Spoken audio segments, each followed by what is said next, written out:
ఎందుకో ఏమిటో ఎంతమందిలో ఉన్నా నాయదా నీ జతే కోరుతుందిగా.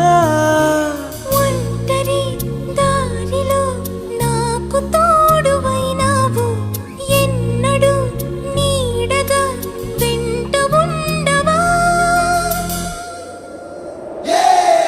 అరే కలలే నిజమైనాయి, కనులే ఒకటై కలిపేస్తూ నీ చేయి అడుగే చింతయ్యి. మన స్నేహాలు సావాసాలు కలకాలాలకు కథ కావాలి.